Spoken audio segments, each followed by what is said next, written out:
මිනිස්සුන්ගේ 95%කටත් වඩා වැඩි දෙනෙක් ඒගොල්ලන්ගේ ජීවිතේ හොඳම කාලය විනාශ කරගන්නවා. ඒගොල්ලන්ගේ දවසේ වටිනාම පැය ගාන නාස්ති කරලා දානවා. හැබැයි ජීවිතේ දිනන අය ඔය මම කියපු 95% අතරින් නැත්තේ ඇයි? මොකද ඒගොල්ලෝ ඔයා නිදි අතරේ 100න් අවදියෙන් ඉන්න පුරුදු වෙලා තියෙන නිසා.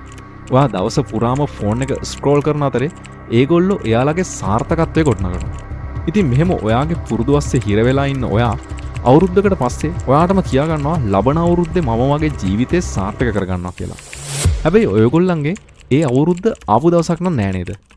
ලෝකේ ඉන්න සුපිරිම ක්‍රීඩකයෝ, ව්‍යාපාරිකයෝ, ව්‍යවසායකයෝ හැමදාම ලෝකේ දිනා ගන්න ඒගොල්ලන්ට උදව් වුණු සුපිරිම රහස් මෙතඩ් එකක් ගැන නිතරම කියනවත් අපි අහලා තියෙනවා. සාර්ථකත්වය කියන්නේ ටැලන්ට් එකවත් වාසනාවවත් නෙවෙයි. ඒ තමයි එයාලගේ අරමුණ වෙනුවෙන් උදේ 5 වෙනකොට නැගිටලා ඒ අරමුණ වෙනුවෙන්ම නොකඩවා ගමන් කරන්න තියෙන හැකියාවට. නියුරෝන විද්‍යාවට අනුව උදේම මෙහෙම නැගිටපු ගමන්ම ඔයාගේ මොළයේ දවසේ අනිත් වෙලාවන්ට සාපේක්ෂව 140ක් වැඩියෙන් ෆෝකස් එකකින් පැහැදිලිව වේගෙන් හිතන්න පුළුවන් කියලා පෙන්වලා දීලා තියෙනවා. හැබැයි මේ වෙලාවේ මේක අහන අයගෙන් හුඟ දෙනෙක් මේ වෙලාව ගත කරන්නේ ඒගොල්ලන්ගේ බ්ලැන්කට් එක අස්සට වෙලා. ඔයා දන්නවද? ඔයා හැමදාම එලාම් එක ඕෆ් කරලා දාලා අනිත් පැත්ත හැරිලා නිදා ගන්න හැම තප්පරයක් ගානෙම ඔයා ඔයාගේ අර වටිනා එනර්ජි එක ඇඳට දිය කරලා දානවා. ඔයා ෆෝන් එක ඔබලා සෝෂල් මීඩියා එකට දීලා තියෙන්නේ ඔයාගේ ජීවිතේ සාර්ථක වෙන්න පොතක් කියවන්න තියෙන වෙලාව. ඔයා තව තප්පර කිහිපයක්, තව විනාඩියක් කියා ෆෝන් එක ස්ක්‍රෝල් කරලා කරන්නේ ඔයාගේ ජීවිතේ එක්ක සෙල්ලම් කරන එක.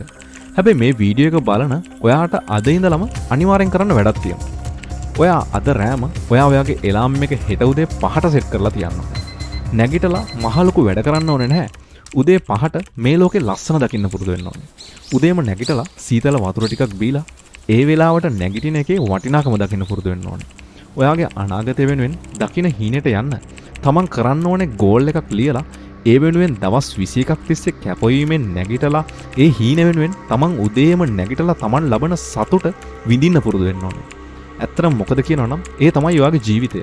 ඒ තමයි ඔයාගේ හීනස්සේ හැංගිලා තියෙන ඔයාගේ සැබෑ ජීවිතය. ඔයාට ඇත්තටම සතුටු වෙන්න පුළුවන් ජීවිතය. නැත්තම් ඉතින් ඔය ඉන්න විදිහට අවුරුදු 5ක් ගිහින් ජීවිතය දිහා හැරිලා බැලුවම ඔයාට දකින්න පුළුවන් වෙයි ඔයා ඔයාගේ ජීවිතේ ලස්සනට ගොඩනගන්න තිබුණු දවස් 1825ක් විනාශ කරලා දැම්මා කියලා. ඉතින් මේ ඔයාගේ ජීවිතේ. ඒ වගේම ඔයාගේ තීරණය තියෙන්නෙත් ඔයාගේ අතේ.